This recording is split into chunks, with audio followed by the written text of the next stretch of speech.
평안하십니까? 오늘은 8월 12일 아침 묵상입니다.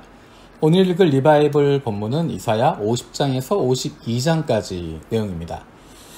이사야 52장에서는 고난받는 종에 대한 내용이 이제 시작되게 됩니다. 다른 편을 이야기하면 예수님에 대한 이야기들이 많이 등장하게 됩니다. 오늘 그 가운데 이사야 52장 13절에서 15절 말씀을 같이 먼저 살펴보려고 합니다. 13절에서 15절 나의 종이 매사에 형통할 것이니 그가 받들어 높임을 받고 크게 존경을 받게 될 것이다. 전에는 그의 얼굴이 남들보다 더 안 되어 보였고 그 모습이 다른 사람들보다 더욱 상해서 그를 보는 사람마다 모두 놀랐다. 이제는 그가 많은 이방 나라를 놀라게 할 것이며 왕들은 그 앞에서 입을 다물 것이다. 왕들은 이제까지 듣지도 못한 일들을 볼 것이며 아무도 말하여 주지 않은 일들을 볼 것이다. 아멘. 이것은 하나님의 종에 대한, 나의 종에 대한 이야기를 하고 있습니다. 그 가운데서 13절, 15절만 보면 나의 종이 매사에 형통할 것이니 그가 받들어 높임을 받고 크게 존경을 받을 것이다. 이제 그가 많은 이방 나라를 놀라게 할 것이며 왕들은 그 앞에서 입을 다물 것이다. 이 내용만 보면 너무너무 좋은 내용입니다. 그런데 13절과 15절이 있기 위해서 필요한 것이 14절입니다. 전에는 그의 얼굴이 남들보다 더 안 되어 보였고 그 모습이 다른 사람들보다 더욱 상해서 그를 보는 사람마다 모두 놀랐다. 아멘. 14절이 있기 때문에 13절과 15절이 있는 것입니다. 다른 편으로 이야기하면 14절에 나와 있는 순종의 모습이 있기 때문에 주님을 순종하는 삶을 살아가는 주님을 순종하는 종이기 때문에 13절에 있는 것처럼 매사에 형통한 것이고 받들어 높임을 받게 되는 것이고 존경을 받게 되는 것이고 많은 이방 나라를 놀라게 하는 왕들은 그 앞에서 입을 다물게 되는 일이 일어나게 되는 것입니다. 빌립보서에서 예수님의 이야기를 하고 있습니다. 예수님은 하나님과 동등됨을 취할 것을 여기지 않으시고 종의 몸을 가져 이 땅에 오셨고 죽기까지 순종하셨습니다. 그래서 하나님께서 그의 이름을 높여서 모든 이름 위에 높은 이름을 주시고 모두가 그분 앞에 무릎을 꿇게 하셨다라고 말씀합니다. 예수 그리스도의 순종이 있었기 때문에 그 아픔이 있고 그 순종이 있었기 때문에 이런 결과가 오게 되는 것입니다. 우리에게 필요한 것이 바로 이런 부분입니다. 우리의 삶의 모습 가운데서 14절에 있는 것 같은 그런 순종의 모습, 그런 낮아짐의 모습이 있어야 한다는 것입니다. 그러면 어떻게 하면 이렇게 14절에 있는 것처럼 견딜 수 있을까? 14절에 있는 순종의 모습을, 낮아짐의 모습을 견딜 수 있을까?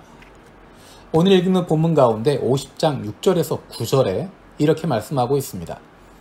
나는 나를 때리는 자들에게 등을 맡겼고 내 수염을 뽑는 자들에게 뺨을 맡겼다. 내게 침을 뱉고 나를 모욕하여도 내가 그것을 피하려고 얼굴을 가리지도 않았다. 주 하나님께서 나를 도우시니 그들이 나를 모욕하여도 마음 상하지 않았고 오히려 내가 각오하고 모든 어려움을 견디어냈다. 내가 부끄러움을 당하지 않겠다는 것을 내가 아는 까닭은 나를 의롭다 하신 분이 가까이에 계시기 때문이다. 누가 감히 나와 다투겠는가? 함께 법정에 나서 보자. 나를 고소할 자가 누구냐? 나를 고발할 자가 있으면 하게 하여라. 주 하나님께서 나를 도와주실 것이니 그 누가 나에게 죄가 있다 하겠느냐? 그들이 모두 옷처럼 헤어지고 좀에게 먹힐 것이다. 아멘. 지금 제가 읽어드렸던 이 구절 들으면서 예수님 모습이 떠오르게 됩니다. 예수님께서 예수님을 때리는 자들에게 등을 맡기시고 예수님에게 침 뱉는 자에게서 얼굴을 가리지도 않으시고 자신을 내어주시는 모습, 수염을 뽑는다라고 하는 것, 침을 뱉는다라고 하는 것 굉장한 모독이고 굉장한 모욕입니다. 하지만 그런 것들 그대로 받아들이는 것입니다. 그렇게 모욕을 받아도 마음 상하지 않고 견딜 수 있다고 하는 것, 그것이 예수님의 모습을 떠오르게 합니다. 이 내용에서 세 가지의 단어들이, 세 가지의 문장이 중요하게 남습니다. 7절에 나와 있는 견디어냈다라는 것입니다. 그런 모욕을 당해도 어려움을 당해도 마음 상하지 않고 견디어냈다라는 것입니다. 부끄러움을 당해도 견디어냈다라는 것입니다. 어떻게 견딜 수 있었을까? 8절에 보면 나를 의롭다 하신 분이 가까이에 계시다라고 이야기합니다. 나를 의롭다 하신 분이 가까이에 계시기 때문에 다른 사람들이 무엇라 해도 내가 부끄럽지 않다라는 것입니다. 모욕을 견딜 수 있다는 것입니다. 참을 수 있다는 것입니다. 나를 의롭다 하신 분이 하나님께서 나와 함께 하시기 때문에. 그리고 9절에 또 이렇게 이야기합니다. 주 하나님께서 나를 도와주실 것이니. 다른 사람이 나를 어떻게 할 수가 없습니다. 왜냐하면 주 하나님께서 나를 도와주시기 때문입니다. 내게 죄가 있다면, 내가 죄인이라면 하나님 나를 도와주시지 않을 겁니다. 하지만 나를 의롭다 하신 분, 그 하나님께서 나를 도와주시는 건 믿기 때문에 담대할 수 있게 되는 것입니다. 예수님께서 어떻게 그렇게 죽기까지 순종하시고 견디시고 나아갈 수 있었을까? 그렇게 견뎌낼 수 있었을까? 나를 의롭다 하시는 분이 가까이 계시기 때문에, 주 하나님께서 나를 도와주시기 때문에 예수님이 그렇게 순종하고 견딜 수 있으셨던 것처럼, 승리하게 되었던 것처럼 우리의 삶에도 이것이 그대로 적용될 수 있을 것 같습니다. 우리에게 필요한 것은 견디는 것입니다. 견딘다고 하는 것은 어쩌면 내가 잘못한 것, 그것에 대한 대가를 받는 것을 이야기하는 것이 아니라 이유 없이 고난을 당하기도 하고, 모욕을 당하기도 하고, 억울한 누명을 쓰기도 하고, 괜히 아픔을 당하기도 하는 그런 것들을 견디어내는 것입니다. 어떻게 견딜 수 있을까? 나를 의롭다 하신 주님께서, 하나님께서 가까이 계시기 때문입니다.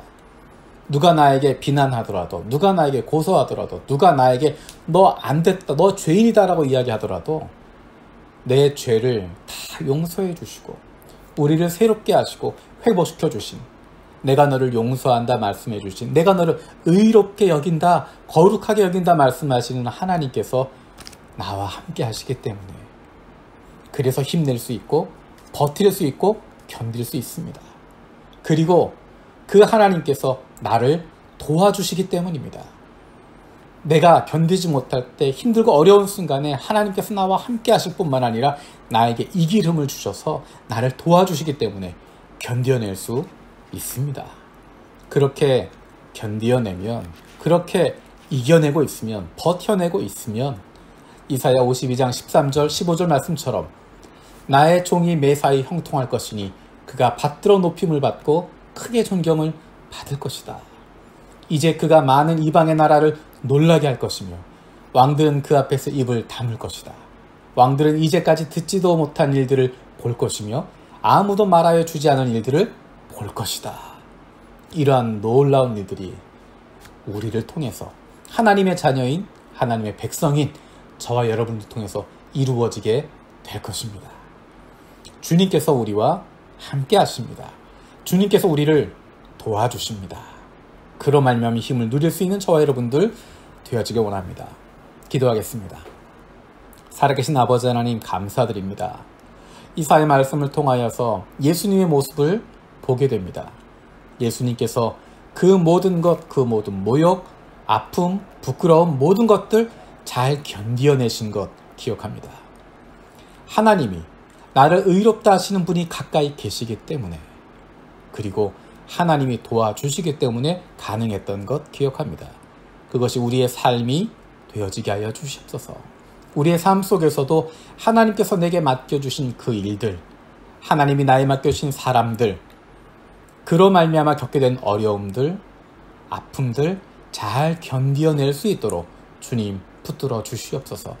나를 의롭게 하시는 하나님께서 나와 가까이 계심을 늘 기억하게 해주시고, 그 하나님께서 나를 도와주심을 늘 경험할 수 있는 저희들 되게 하여 주시옵소서. 그로 말미암아 이사야에게 약속하셨던 것처럼 그 순종과 그 견딤을 통하여서 하나님께서 기뻐하시는 일들이 펼쳐질 수 있도록 매사에 형통하고 받들어 높임을 받고 크게 존경받게 되어지는 기쁨이 우리 가운데 있게 하여 주시옵소서. 감사드리고 예수님의 이름으로 기도드립니다. 아멘. 오늘도 세 가지 중보기도 제목 가지고 함께 기도하길 원합니다.